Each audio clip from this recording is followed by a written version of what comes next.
Hola, mi gente. It is Sunday, another beautiful day. And today I have an awesome chance to talk with Tim Jackson. Tim Jackson is the author of this awesome book, Real Dope. And he is also the host of the Real Dope podcast. So let's have him on. Hi, Tim. How are you? Hey, what's going on? How's everyone doing? I'm great. Tim, did I say the name of your podcast correctly? It's Real Dope Radio. Real Dope Radio. Okay, my Yeah, Real Dope apologies. Radio. My That's apologies. all good. Tim. I can see Tim. you ain't been listening. No, I'm just kidding. Tim, tell the people who you are and what you do, sir. So, no, my name is Tim Jackson. I'm a real estate broker by trade, but I am retired from real estate. I am a filmmaker. I'm shooting a documentary right now. It's called How to Kill a Black Man. So if you follow me on Instagram, you'll see, you can watch my story and you'll see that the cover art and all that was released this weekend. Mm, Shooting it with a couple of other partners. I'm excited about that. I'm also a mentor. I operate a mentoring program called Real Youth Mentoring here in Dallas, Texas. You can visit www.realyouthmentoring.org and check us out, become a donor, see what we're about. You know, full-time husband, full-time father, I'm doing a lot. I'm a current zoning commissioner in District 7 in Dallas, Texas. So, I just have my hands, full right now, but mhm. working on things that are purpose-driven and things that are, helping me to live my purpose as well as helping others to live their purpose. So that's what I'm doing. That's who I am. I like that. I like that, Tim. So, Tim, to give people context as to why we are even having this conversation, I must say I had the joy and honor of meeting you at Erica's Classy Climb event, where you Yeah, gave a yeah, wonderful presentation and speech. yeah, And yeah. we talked about this awesome book. Can you tell the people who are watching tonight what this book is, sir? Absolutely. Shout out to my guy, Mr. Monetize, everything that's watching too, as well on IG. Mm, So my book is called Real Dope, an in-depth comparison between real estate and the dope game. And it essentially is exactly what it says. It compares real estate sales to drug sales in an effort to show young men in particular, but anyone, that if you can sell drugs and you can sell essentially anything, and in my case, anything will be real estate, because mhm, that's something that I've always been intrigued with or intrigued by, if you will. So, when I came back home to Dallas from the military, a lot of my friends were asking me, what is it that you do for a living? What is it that you do? I ain't gotten a real estate license. I was working in corporate, but tell me about that real estate thing. That's what everyone always says. And I honestly just got tired of having a conversation. So I always joke and say I wrote the book for my friends, which I did, because I felt like a lot of my friends were still, either they had one foot in or one foot out the streets, or they were fully in the streets, and they saw me as somebody that was like, we come from the same environment, we kind of had been through some of the same things, but I had made a choice to, go a different direction at a certain point in my life, and so now I put myself in a position to mentor others to do the same. So yeah, that's what the book was about, is about. Okay. Let me tell you something, okay? Let me Yeah. preface this by saying I am as square as they get. Okay? I am as square as they get, okay? I had to have a friend explain to me what a trap house was. That's how square I am, sir. Okay. Yeah. So when I read this book, I was like, okay, real tip, okay, okay. Sounds nice.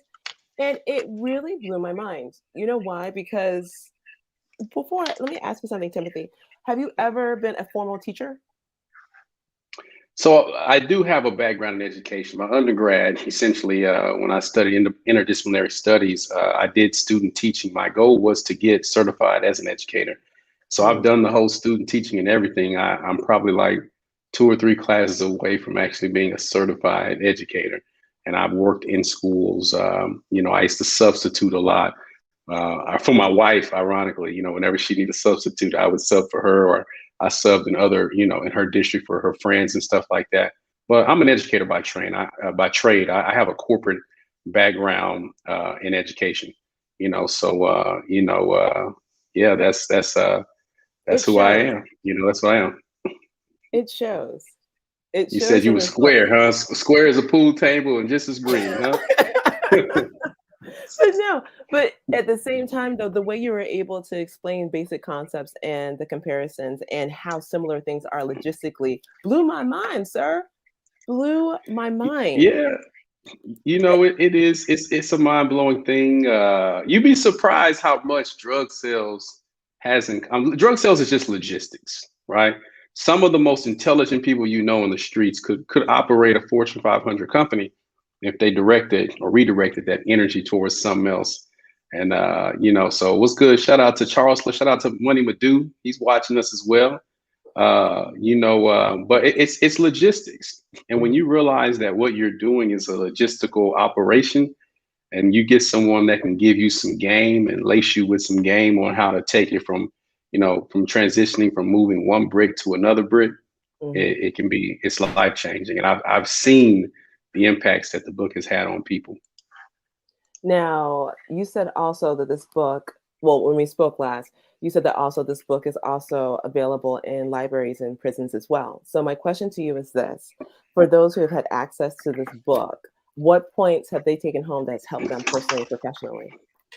So I won't show the address. I'll show you an Mhm, envelope because I actually mentor people. It's funny. One guy sent me um, a news clipping about some things that he had read since he's been locked up, and he referenced someone who's known in the Black community for teaching about economics, and I've actually spoken at their conference before. So, to get back to the question, like, there's people I mentor guys who are in prison mhm, uh, about this concept, and the guy who I'm speaking of now, he found my book in prison. And he was like, "Hey, I don't know you, but I read your book. It was a game changer for me. When I get home, I want to do things differently. And will you mentor me?" And I thought to myself, man, you got a person in prison who's literally writing a letter, sending snail mail, reaching out for help. And then I have people, sometimes that are right here next to me, that are afraid to ask for help, right? So, mhm, one thing I learned is that there's two groups of people who will always be willing to listen to you, and it's children and older adults who have made a lot of mistakes, right? And who are ready to change from the mistakes that they have made. So a mhm, child, their mind is being shaped. So my goal is to give them literally an alternative to everything else that they see, right? As much as I wish I could pan the camera around to my son right now. He's got the long face because it's Saturday and he wants to, play. He's been playing video games and chilling all weekend. I mean, it's Sunday, I'm sorry. And now it's time for him to prepare his mind for school tomorrow. He's just like, oh, and I said, well, son, let me ask you an honest question. If you are to bring home some low grades, how long will you actually be without those things that you love? Without your PlayStation, without, you know, television or your computer? What are you going to sacrifice just by simply not putting in a little work? So for me, it's putting my book in areas where people have time to work on themselves and people are in a mhm, position to work on themselves without needing outside factors to tell them that it's either wrong, or if they have someone in their ear that's giving them something that's not necessarily the best thing, my book is the alternative. And that's why it mhm. was important for me to get my book into prisons and into schools. Now, what's fascinating about this book, and one key point that I found interesting is the fact that, of course, you said the area, Texas, that you were from, Pleasant Grove. Is that correct? Hey, Pleasant, the name sounds fun, right? Yes. Get those points.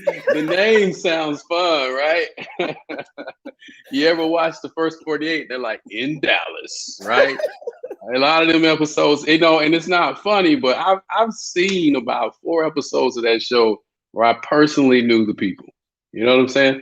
Like we Mhm. went to school together, whether it was junior high, elementary, or I've known someone on the show that passed away. Like, so yeah, the name sounds good.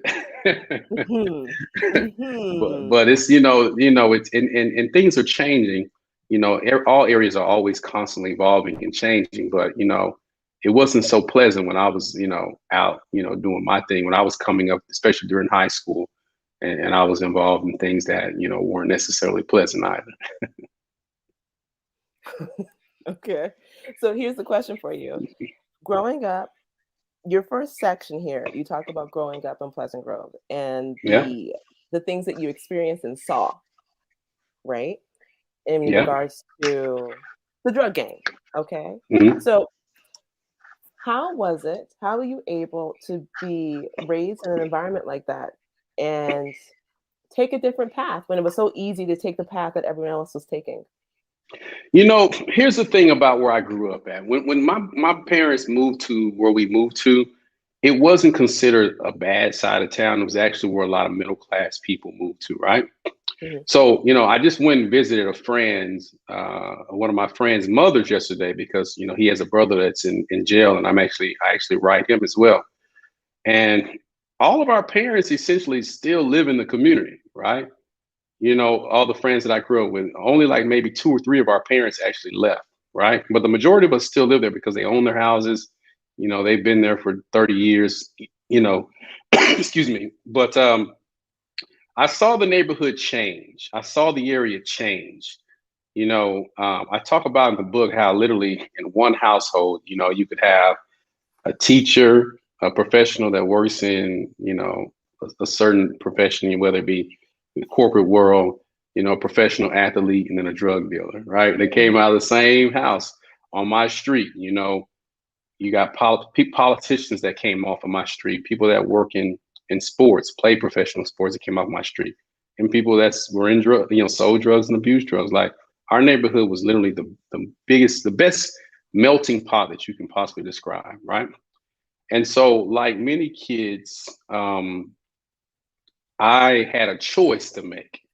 Mhm. And I saw things at a young age, and I was exposed to things at a young age that sparked my interest, if you will, because a child is going to typically want to learn more about stuff. But I also had people around me who told me, "Hey, this ain't for you. Like, you're different. You need to. You have a way with words. You have a way with people. You be better off. You ain't gonna make it in jail. Because you just a funny guy who you cut up, you do stuff you're gonna visit to him, but this isn't the life for you." And when my mother saw that I was getting into things that I shouldn't be getting into, she strategically went out of her way for about a period of 2 years to take me to visit family members in prison. So Wow. literally for like every weekend for like 2 years, I was at prison on the weekend, like Hmm. visiting family members. I kid you not. And it was interesting because I live in Texas, so we have prison is our business out here, right? And so we have a prison museum in Texas, believe it or Are not. you serious? I'm dead serious. There's a prison museum. Look it up. It's in Huntsville, Texas, right? And I've been to the prisons in Huntsville, and I've been to prisons all over Texas. But there will be times when we will hop in the car and drive for 3, 4 hours in some cases and get all the way down there, and the prison was on lockdown. You're talking about this is the 90s. You know what I'm saying? There wasn't social media, there wasn't cell phones like that. Like you just had to go down there, and we would get there, and we drive, like I said, 3, 4 hours, and they'll say, "Oh, no visitations today." Like that's the cost of not having freedom. It's not Mm. just you that's suffering, it's your family that suffers too.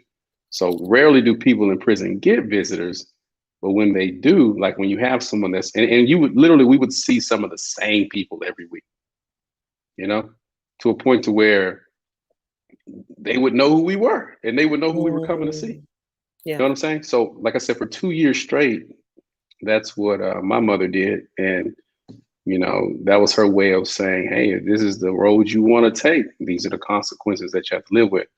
And after kind of bumping my head a few times and kind of seeing the pain on my mother's eyes, knowing that she had did everything that she could to save me, if you will, and I was Mm. still choosing to do other things, seeing the pain. I had a lot of good men around me too. In their eyes, like, "Man, what's your problem?" I finally made a decision to say, you know what, I need to go a different direction because I want to make money. I want to live a certain type of life or lifestyle, but I don't want to do it at the expense of losing my freedom. Mhm. Mhm. Now, that being said, first of all, shout out to your mom because she's phenomenal. Shout out to your mom. Shout out to her. That's my number one pusher, man. She done sold more real dope books than anybody, man. Biggest That's the fan, dope biggest lady. fan. Yeah, But shout out to her, number one. But number two is obviously that had a positive effect on you. It it did. obviously had a positive effect on you. So moving forward, when you're able to mentor others and when you have family that comes home or friends or relatives that you know of that finally come home, what are some challenges that you've noticed they faced? Lack of resources. One of the things that I'm working on right now is helping a couple of people who are in prison to write a book. Mm, And so my thing is, if you can tell your story now and start building up income before you get out, then when you get home, you'll be in a position financially to move the way you want to move. Because a lot mm, of people that go to prison, they don't have issues with making money. mm. They Oh, it have died. issues. Your phone died. See, live ended. It died. Uh, they don't have issues with making money. They have issues with how they make money. And sadly, Mm, as Black people, whenever we start getting money, that's when the laws get enforced, right? I think about all the Black men and women who are in prison for drug violations and drug laws, but now they got the decriminalization and legalization of many of these same drugs because you're starting to see uh, more of a heavy usage in the opportunities from non-Black people. And mhm. let's just call it what it is. So are they going to go back and let all those people out? No, they're not, because that's the way No. the game works.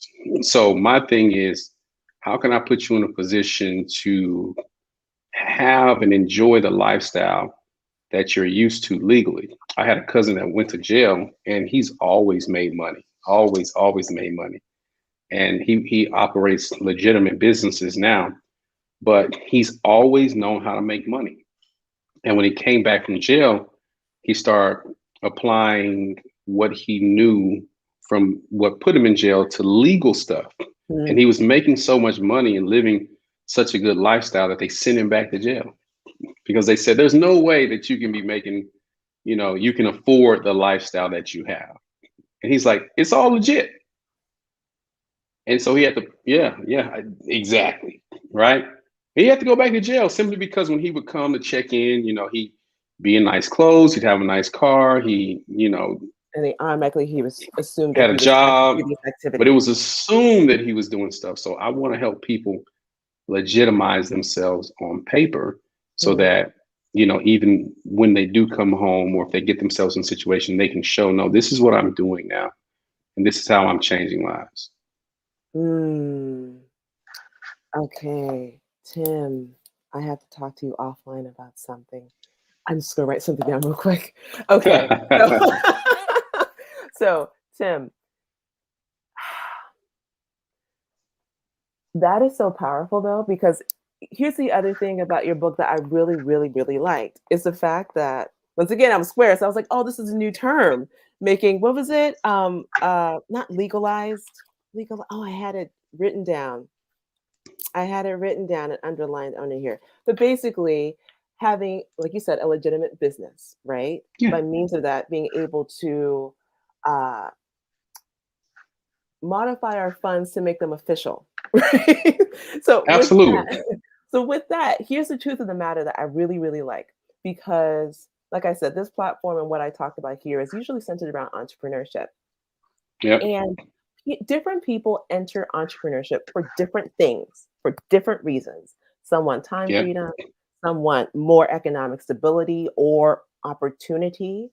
And certain people, depending on their backgrounds, it makes sense to, if you have a situation where if my previous records prevent me from finding a job and an opportunity to provide for myself and my family, Right. entrepreneurship avails yourself to create work and funds for yourself that others will most likely not give to you because of previous history and background.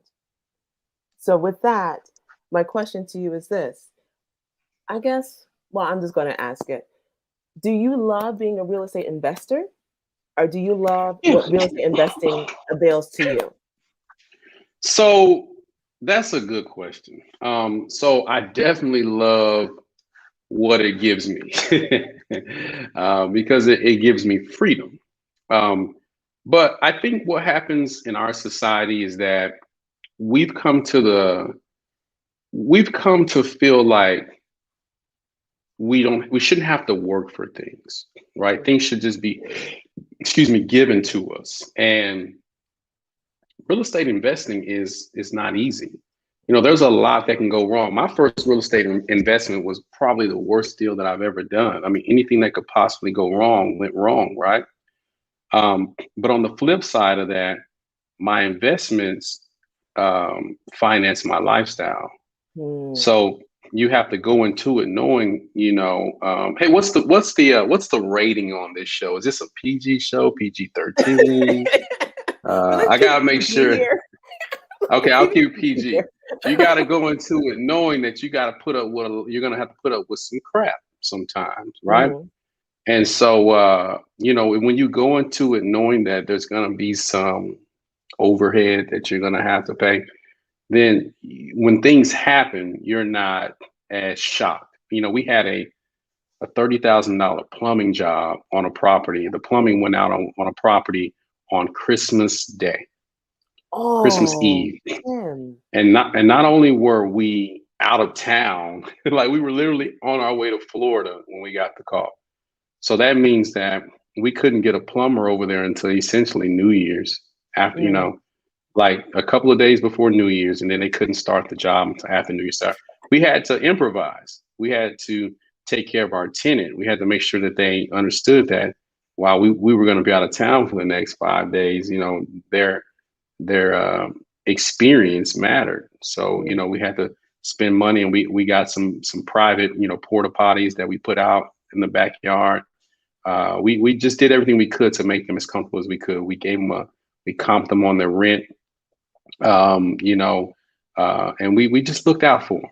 And this is during the pandemic, so Ooh. where there's a rent moratorium, they could have easily said, you know what, screw these guys, we're not going to pay you anything. But they never missed rent. They looked out for us. So I say that to say, when you're going into any type of investment like that, you have to be prepared for stuff like that, because if you're going into it looking for to hit the home run every single time, then you're going to strike out and you're going to want to quit the game.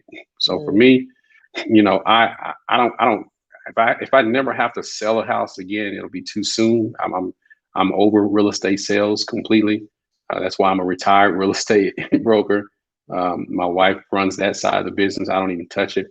But I what the investments will do for me. So I know the value of it. I appreciate you saying that. I think very few people, well, social media can be very misleading and make people think that you can be an overnight real estate investing success without the grit, without the work, without the sacrifice. And the same principle goes for entrepreneurship as well. People want to be seven figure, six-figure earners overnight without the grit, without the tears, without the sacrifice. Now, if they figure that out, I need to figure out which ebook they're buying so I can buy that one too. You know what?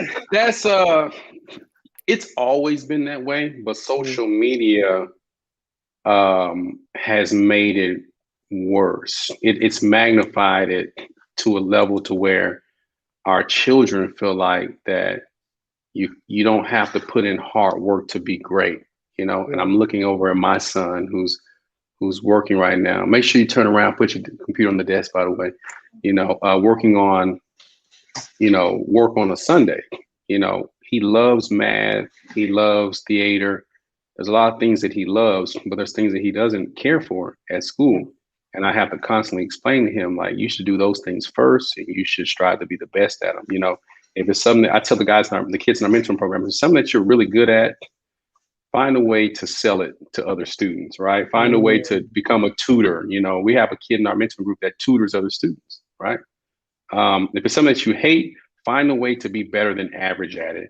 And the easiest way to learn how to overcome it is to teach people how to do it as well. Like literally, you can learn through teaching. So you just have to. I have to caution myself, like, not to get caught up in this instant gratification. That's what IG is. It's instant gratification. It's like people wanted me to tell my story about real estate, but I always tell them the crappy stories, right? When people say, should I get into real estate? I'm like, nope, nope, because if you're coming in here to just think that you're going to make $10,000 on one deal and drive a Ferrari, you're going to screw up the game. You're the reason why real estate is going so bad now, because people don't take the average real estate agent seriously, because there's so many people who are saturating the industry that Mm-hmm. don't really want to do the work.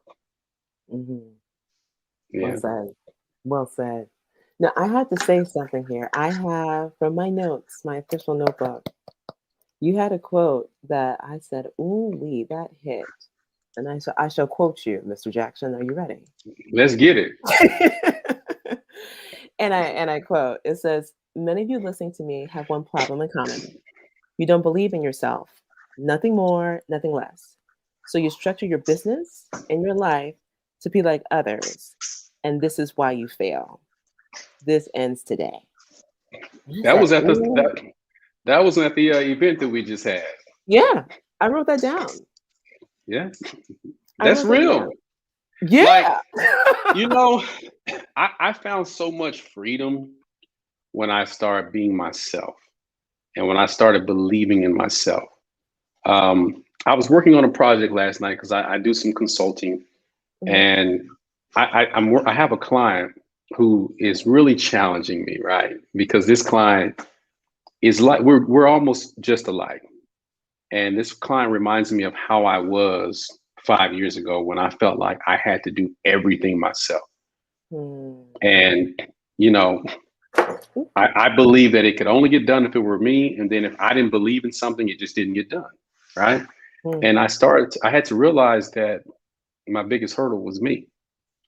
And so as I'm working on this stuff, I started to mentally like regress because, when I would tell this client things, they would nitpick at things. And it's like, okay, do I tell them that they're the bottleneck of their company and they're going to kill their company?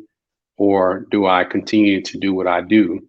And that's it. And that's what I chose. And after I submitted some work to them, they were like, I love it. I love it. And it was a reminder to me that, hey, this is what I do. Like, you got to remember that you have to constantly remind yourself that this is what I do. You Mm. know, I have to keep doing me, and I have to believe in myself, and I have to do it my way. I have to tailor it towards the way that I know I'm good at. I have to communicate in such a way that's professional, but in a way that keeps me true to what I'm doing. Because the moment you start tailoring your message and the moment you start tailoring your approach is when you start losing yourself, because you don't feel like you're doing it for you. You feel like you're doing it for others, Mhm. and they'll control the outcome, not you. Mm. And basically, that's just watering yourself down. And no one wants anything watered down. Nobody wants anything watered down. As I took a sip of my water, right? Yeah. Right. It goes back to the book. When you think about, and I know you may not know about this. Maybe you can watch some episodes of The Wire when we get done. But the people who are addicted to drugs, it's the pure raw drugs that they seek, right? And when you think about overdoses, it's because it's too pure, it's not diluted, and it can essentially, kill them in a sense. Where am I going with this? Um, we tend to, human nature tends to gravitate towards what's real. Even when things are put in front of you, human nature says there's something about this that isn't right, and I want to gravitate towards to what's real. We follow people online because they're real, because Yeah. they remind me of myself. This is who I want to be, right? Mhm. So you got to start being that person for yourself. You got to stop feeling shame and guilt associated with maybe things that are mistakes that you've made in the past, and start focusing on being your authentic self and finding people who benefit from your authentic self, who Mhm. value you, and build from there. Mhm. That makes perfect sense because that's what people resonate with, you. That's a fact. That's a Now, fact. you said something in this book, and I said, I have got to ask you about this. On page Let's 43, do open it. your book to page 43, sir. On page 43. Feels like church. Turn to. The Psalms. Yeah.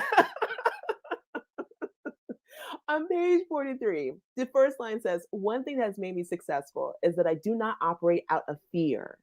I am a risk taker, and I know that higher risk yields higher rewards." Right? Yeah. That first line there, I do not operate out of fear. Yes, yes, and yes. However, my question to that is, then where do you operate from? If you don't operate out of fear, Tim Jackson operates out of what? Faith and belief. Like you have to believe that you can accomplish something. Like I don't go into a fight thinking I'm gonna lose. And listen. I don't want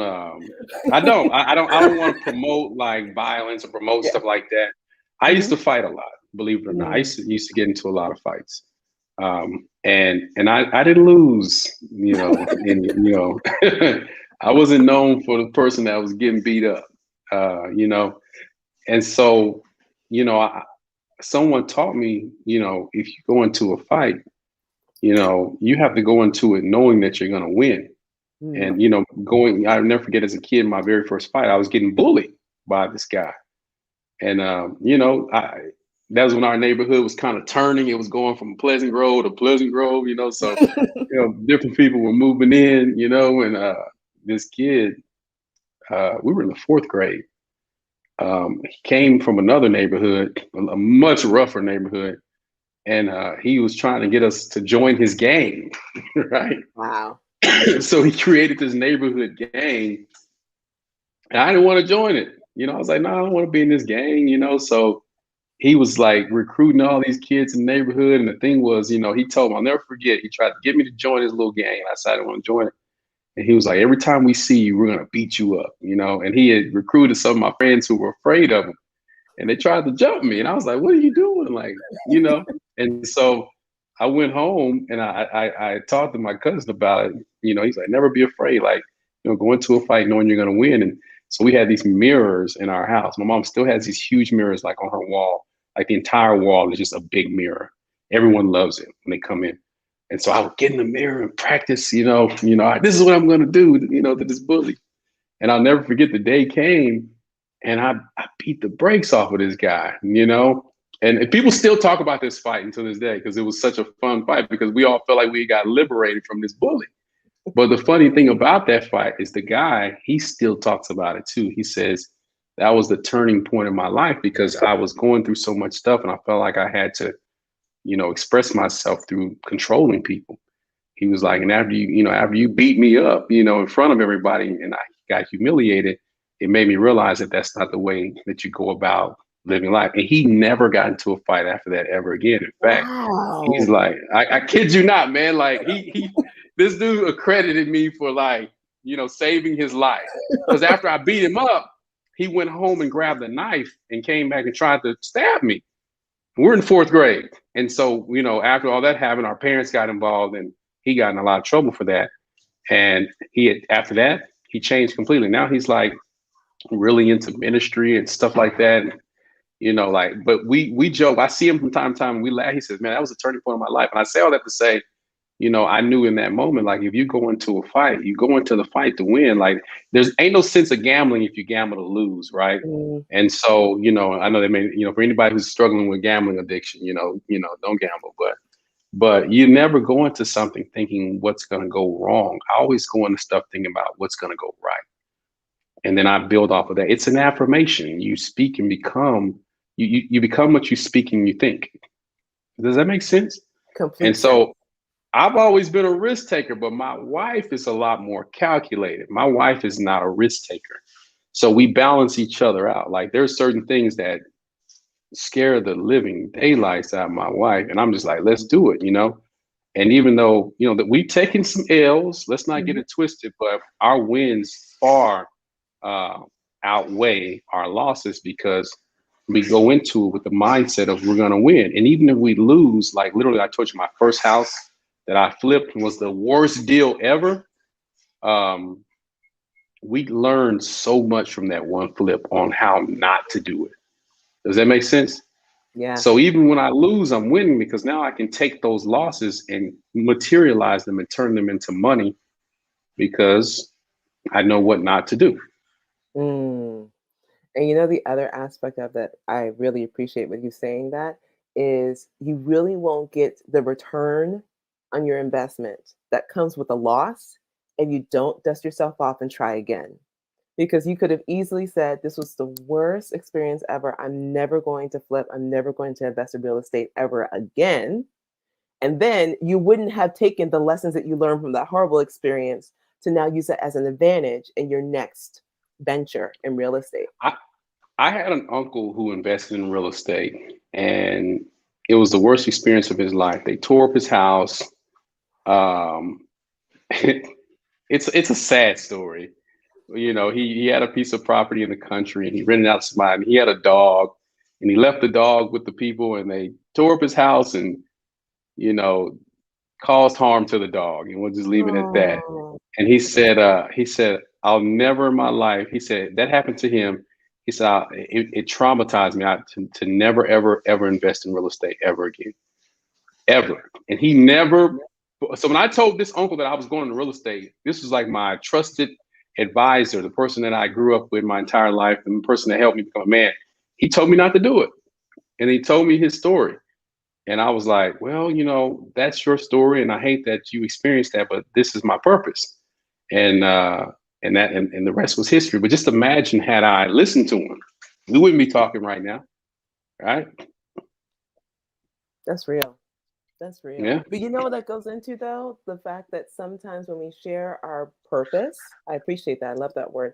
Our purpose and visions with others who don't see what we see, the first inclination is to swat it down, to automatically say, "No, don't do that. Don't do that. That's not safe. That's not reliable. That's risky. Don't do that."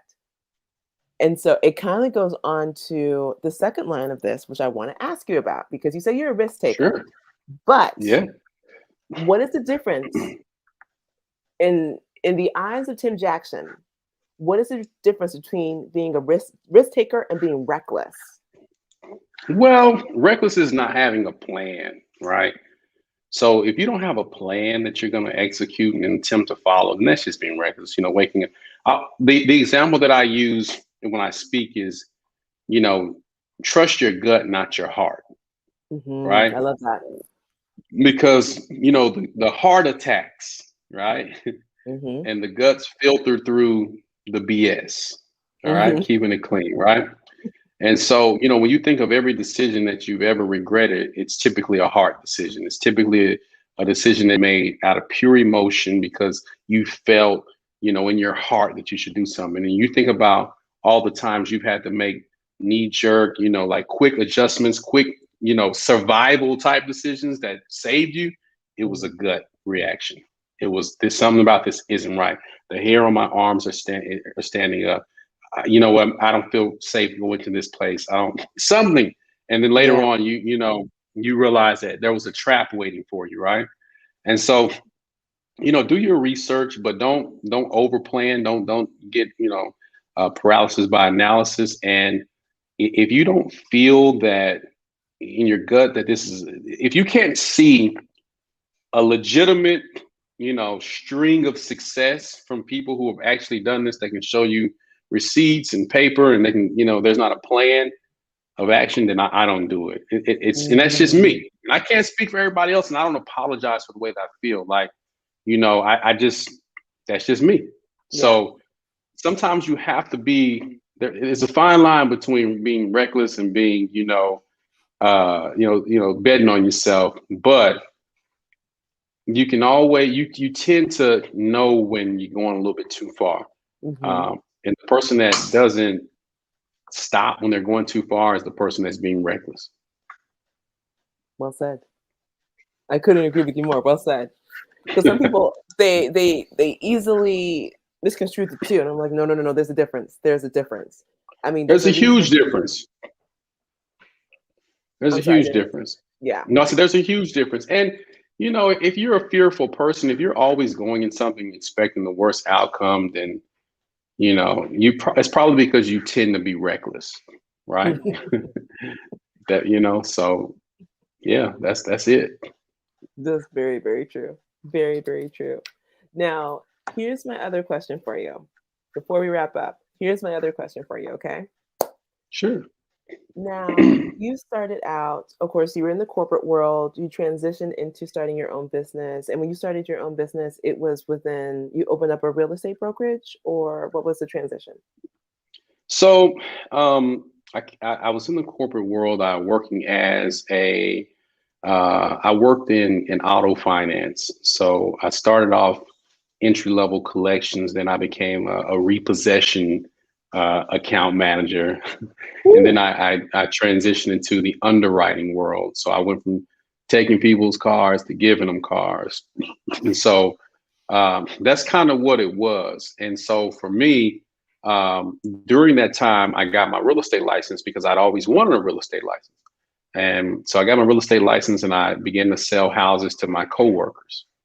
And that's how I started to build a business. And then once I got in a position to feel comfortable enough with walking away because I, had enough clientele and I was in a position financially to walk away, I did that. I'm not loyal to a job. Like, I tend to get fired from jobs because I was always the guy they brought in to make things better. And then I realized quickly that many corporations don't have a desire to make things better. They have a desire to improve their bottom line. Mhm. And so then I guess I would talk a little bit too much. And sometimes I would leave them or they would leave me, if that makes any sense. Mhm. But, once I started seeing success, and I used my job to build the clientele, like I sold houses to people that I worked with. And so that's why you'll never hear me, crapping on a job. You'll never hear me crap on a job. I used to do it when I first came in. Most people who start a business, they always talk that, you don't need a boss. You don't need all this. And it's just like, eventually, if your business becomes successful, you're going to have to hire people. So Yeah. those people that you're crapping on at that job are going to be the same people that you're going to need to hire. So, tread lightly. You know what I'm saying? Mhm. Like, but for me, that's what I did. I started my real estate company. I got my brokerage while I became a broker while I was still in corporate, and then I left corporate and started, selling real estate full time. And I went back to work a couple of times to get capital to pay off bills and expedite getting out of debt. And then after I got out of debt, completely, I've been, doing this thing full time ever since. Mm. Now, how long did it take you to get out of debt? One thing on your platform that I really, really appreciate is that you are very passionate about people understanding the need to get out of debt. So, what was your debt journey like, or debt You payoff know, journey? so my real journey was essentially increasing my output, increasing decreasing my output to increase what I bring in. Hmm. And so over a period of about 3 years, I was able to get rid of $190,000 worth of debt simply by just eliminating things that I didn't need, and by really tightening up my belt. I moved out of my personal property and rented it out, refinanced it first and got my payment lowered, and then I rented it out. And so I was able to essentially lower my payment by $300, but then raise the rent by $300. So that's a $600 swing. And then after that, I started paying off a bunch of debt. Then it just became a game. Like I sold my car and bought a car for cash and then got rid of my car note. And I just got out of debt really quick. And then I started to teach people these concepts. But more importantly, once I got out of debt, I put myself in a position to have liquid to purchase things that I needed. Like when opportunities came available for the purchase of property, me and my wife together were able to do it. And so, not having bad debt is a big thing. I'm not the guy who's going to tell you to live a cash lifestyle Yeah. because I understand the benefits of credit. And when you use it the right way, when you use credit to build wealth, not to shine, if you will, you allow your assets to shine for you. And so I just started teaching these concepts, and because we live by them.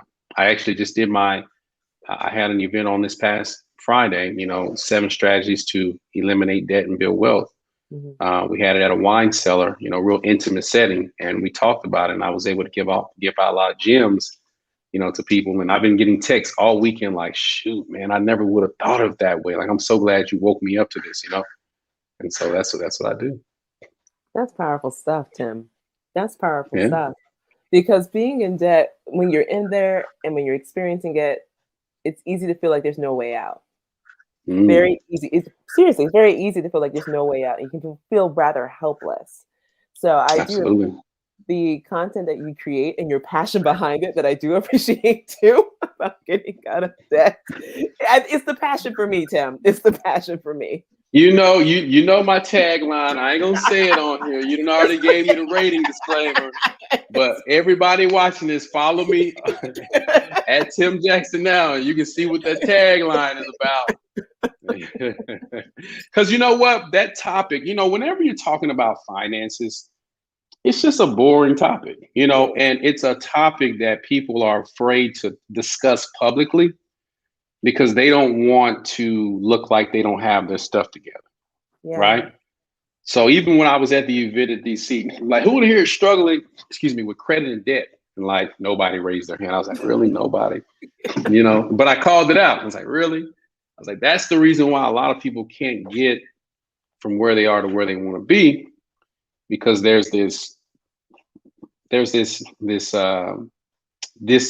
we're disingenuous about our growth. Hmm. There's a We stigma. don't, there's a stigma, but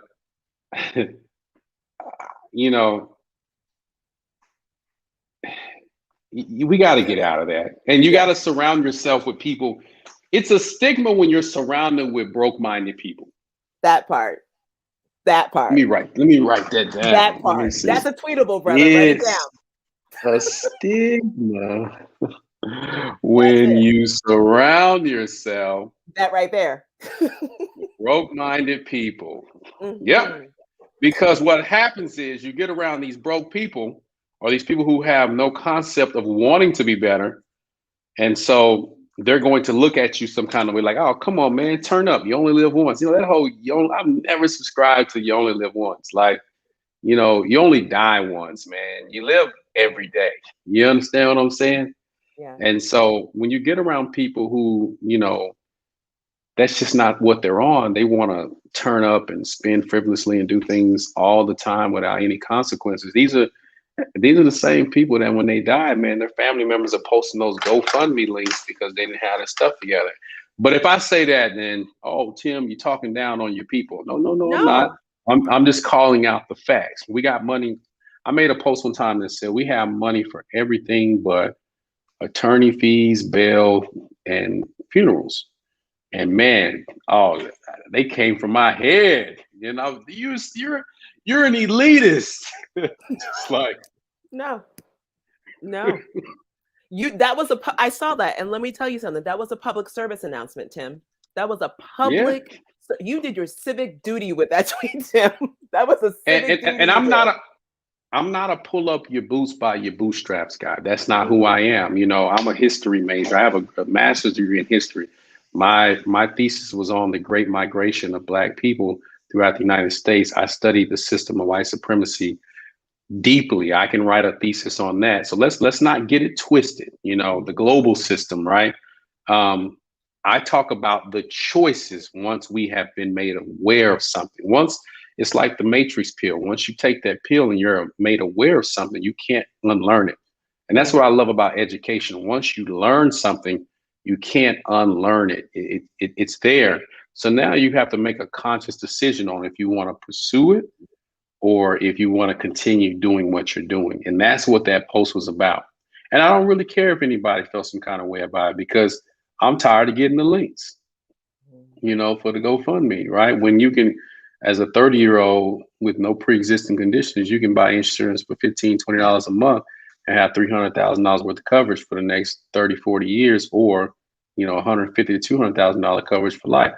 Like we spend money on everything else. Like, why not invest in your future? Because what happens is there's two ways to build wealth, and those two ways are through the main two ways are through life insurance policy and insurance and real estate.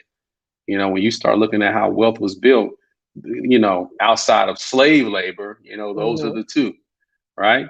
And so we got to get in the game. We got to start playing the game like the game was designed to be played, not trying to create our own rules for something that's been around forever. Like learn the game, then change the rules. Don't try to change the rules on the front end. You got to learn the game first. And so we got to get in the game. That's solid. Now, I call myself the Kaizen investor because Kaizen is the philosophy of continuous improvement, right? Every day pushing just a little bit further. For me, the most important thing to improve is myself and my mind, hence the platform. So, my question to every guest and my question to you, Tim, is how does Tim work towards improving Tim? By constantly putting myself in new situations around new people, you know, I used to be really tight on my circle, and I still have a very tight circle. Let's not get it Mm, twisted. But it's important to get around new situations, right? It's important to travel. I got to mm, travel at a young age. And of course, being in the military, I traveled. When you get out of your environment, you get to see how people do things in other places. And it could be the slightest little thing that they're doing differently in a different city that you could take back to where you're from and you could make millions of dollars. Or you can see a different philosophy in a different area and apply it to the philosophy where you are or in your life. So put myself in situations where I can get in the room with people who didn't come from where I came from, who don't think like me. I don't want to be the smartest guy in the room. I just don't want to be the smartest guy in the room. I don't want to be the person, the most wealthiest person in my circle. mm, I don't. You know what I'm saying? I want to be around people that's doing it bigger than me, because I'm not going to grow if I continue to hang around the same people all the time. I mhm, continue to do the same stuff, go to the same parties, and eventually, like, what we doing, man? Like we got to start changing the conversations. So if I do show up at this party, instead of talking about sports, let's talk about making some money together. And if you mhm. don't know how to do it, I do. And you know me and you trust me. And like on the movie Friday, when when Chris Tucker, when Smokey and Craig were getting into it, Craig was like, he know where your mama stay, where my mama stay. Like, you know, like I can say that to people. Like, we know where each other's parents live.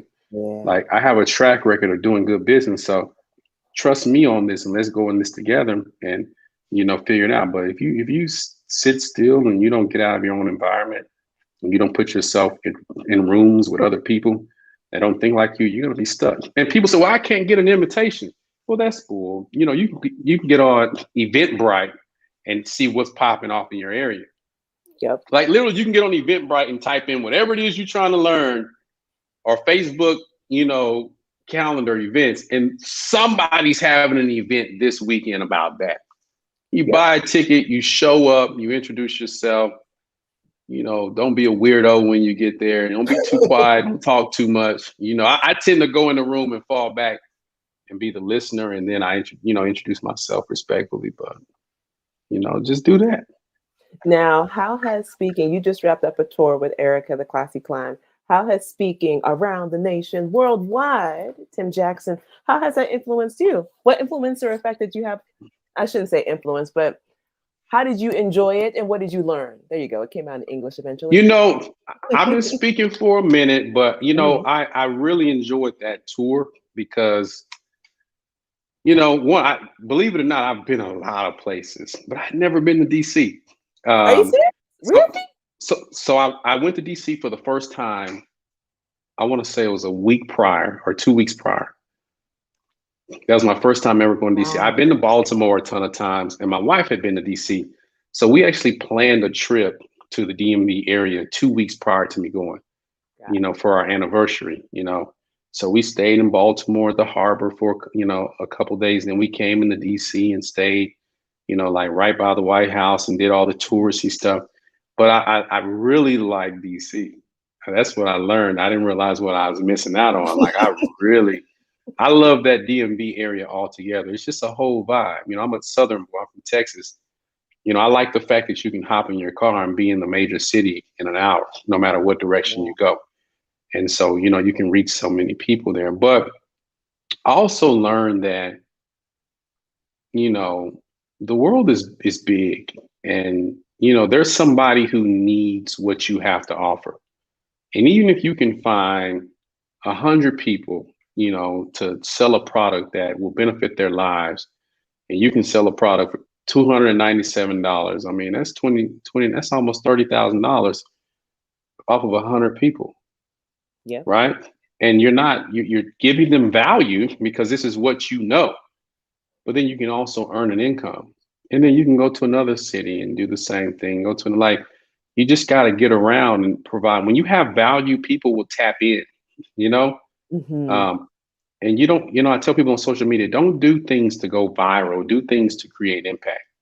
I never make a post because I want it to go viral. I always make a post because I want one or two people to see it and for it to change their life. And so I learned that being in the room with other, social media influencers and people who made their way, on the social media tip, um, like there's a market out there for everything. You just have to create the content and the market will find you as long as you create the content and put it out there. Mm. That sounds like another tweet, Tim. That was another good one. I mean, that's what I do, man. I drop these Dropping gems, you gems. know what I'm saying? I'm a gem maker, I had to write down my own gem. Yes, yes. I have to watch this replay so I can catch some more. But you have one that I want to wrap up with that is actually in your book. Okay. What So, page we on? page 64, sir. Page 64, 64. Mr. Jackson. Turn to page 64. All right, let's get it. All right. And it's actually this one, it just hit me. This one hit me. It's actually the second paragraph where it says, I often wonder how many lives of my friends and I would have been if our family members invested in real estate rather than narcotics. Mhm. How different my life would have been if my favorite cousin was home to give me advice face to face rather than through letters. Right. If our family members would put their money together to secure properties in our neighborhood. I can hit you with a list of what ifs for days, but the reality is that you can create the new narrative for your community. That Yep. line. Let me repeat that one more time for the people who missed that. But the reality is you can create the new narrative for your community. I love any Okay. line that always holds out hope. I always love You that. However, can. I'm sorry, go You ahead. Go ahead. go ahead. No, go ahead. I cut you off. You first. Go ahead. You say however. Let me hear that however. However, I once again, hope is only powerful, but hope also has a tagline with it, or there's an asterisk because there's a level of accountability with it. Because you just said you can create the new narrative, but the real question is, will you? Will you? It's up because you laid out in this book. If someone only had this one book, they can start their real estate investing business with just this book alone.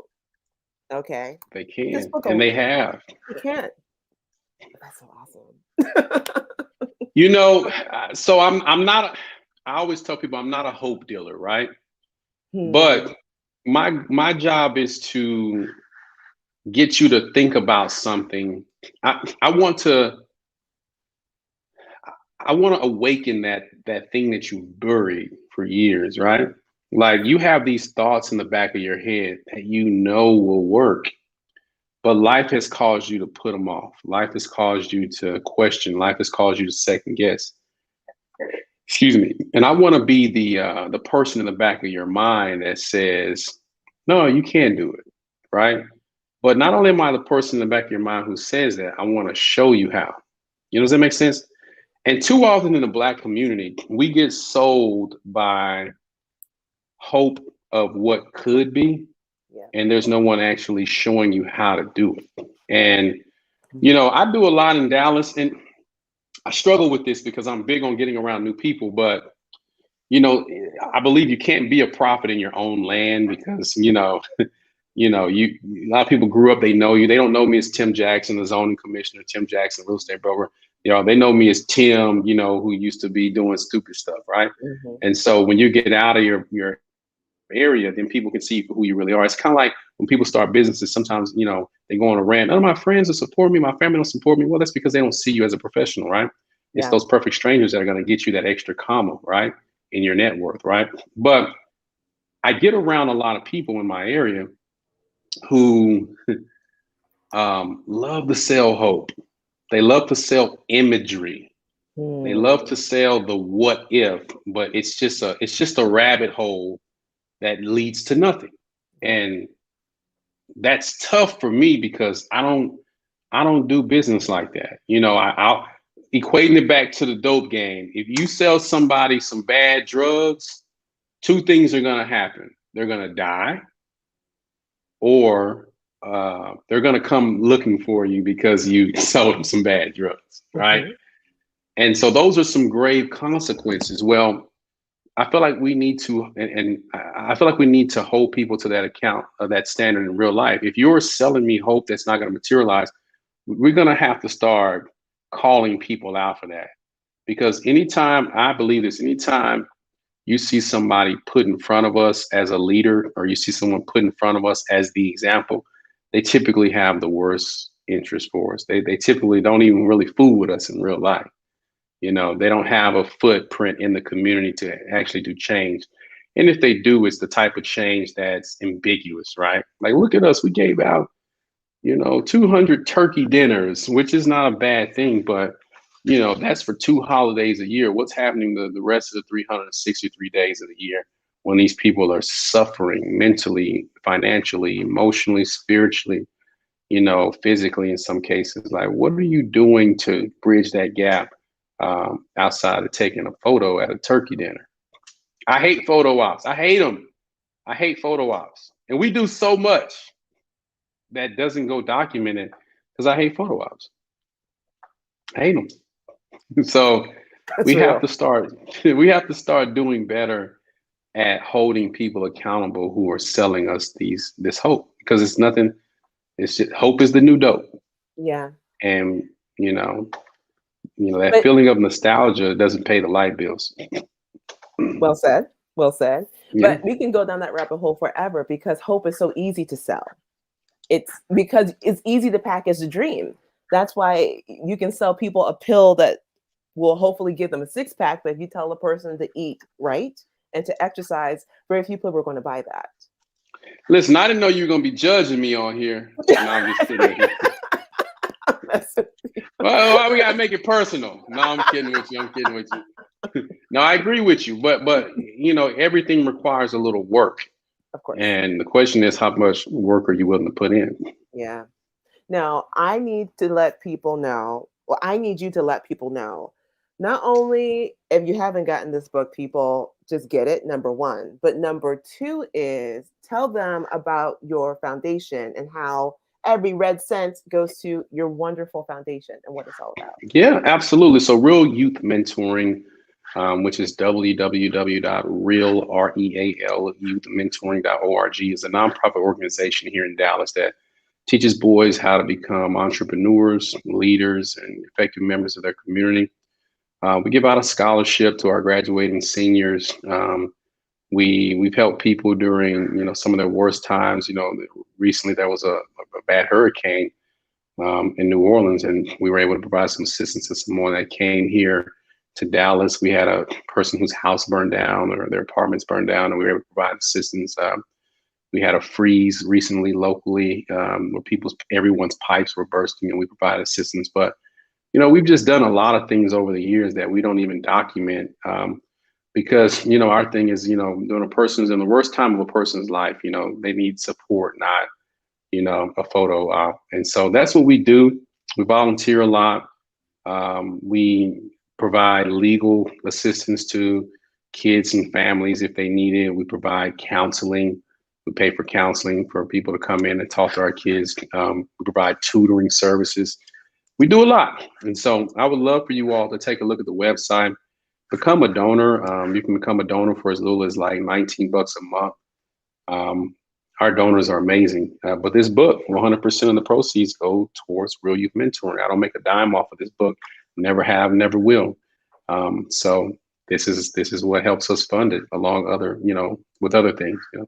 Say that website one more time. Sure. So www.reallyouthmentoring.org. The book is on Amazon as well. And then if you go to, I have a website, it's www.realdopetim.com. That's where you can find my podcast. You can find a link to the book. Everything that you need, from me to find me is there as well. Awesome. Now, Tim, thank you so much for hanging out with us tonight. And before I wrap up, I have to shout out my lovely friend here in the chat, Cherie. Cherie is also encouraging you to have a couple photo ops, Tim. Just a couple. Just, here She and said, there. you know what? So here's the thing, and shout out to Cherie. I'm getting out of my comfort zone with that. Mm-hmm. When we do things like volunteering and stuff, I'll probably start doing more photos on that. But it's a lot of the behind the scenes stuff that we just don't like to Of course. put on camera, because that's during people's most vulnerable time. Trust me, I've gotten a lot of feedback from people who operate nonprofits and stuff like that. But you know what I could say about Real Youth, man? We're in the green, and we got a decent amount of reserve, so we doing something right. Yeah. But I just know in this world of taking a photo of everything, I just, a lot of bullying can come from that when it comes to kids, because kids can be cruel. You know what I'm saying? Yeah. Especially in the hood where we be at. When you start talking about helping out people, kids will turn that into a roasting session, and then kids start losing their self-esteem, and oh, you wearing donated clothes and stuff like that. And so I protect the kids more so than anything. But yeah, we took our boys on a trip recently, 2 years ago, to Memphis, Atlanta, and Birmingham, Alabama, and we stayed in a big mansion. When we went to Tennessee, literally the mansion was so big, the front yard was in Tennessee, and the backyard was in Mississippi. That's how big this place was. It was on the border. So wow. And so then we stayed at the Westin downtown in Atlanta, the big tall glass building. All the kids had a view of the city. And we took them in Mercedes-Benz Sprinter vans that were fully decked out, pilot seats or whatever you call it. And out of the 15 boys that we took, 10 of them until this day, they're straight A students, because, when you put kids in environments where they can see what is possible, when you take them out of their environment, some of the kids had never even been out of Dallas, right? And we made them journal every night and write about their day, what they learned, what they expect for the next day, and what they got out of the trip, all this stuff. And until this day, those kids are still like, man, that was the best trip I've ever been on. So that's the kind of stuff we do. We documented that. Now, that was one thing we documented, because we turned up on that trip. Those kids, we went to so many museums, and we were eating out, and and then I had people's kids with me. So I want, that was the way for the parents to see what they were doing. Like, so I had to document that, like literally every couple of hours I'm posting stuff. And the parents were just like, Tim, this was amazing. I'm so glad you documented that. Now, the next trip do you have to take them on is to my city, to DC. You do know so that, right? It's so funny you say that. The goal was to take them to DC last summer. But then, the pandemic hit. So we'd start raising money. We'd put out everything about it. And then the pandemic hit. So our next trip is to DC. Okay. That was going to be my first. Yep. And so we have a few connections out there that work for, a few of the agencies out there that said they would give us tours and stuff like that. But yeah, absolutely. Oh, that's fantastic. Okay. Ladies and gentlemen, Tim Jackson. Tim, thank you so much for hanging out with us tonight. This was so wonderful. You're welcome. It's been wonderful. Thank you so much. And I look forward to, meeting some of your audience members through follow me on social media, and, let's get out of debt, keeping it clean. And y'all come on over to my social media page, and we're going to have the after hours debt talk. Yes. And have a good time too. It's always good time. And have a good time. All right. Bye, guys. Hold on and stay on the line, please, Tim.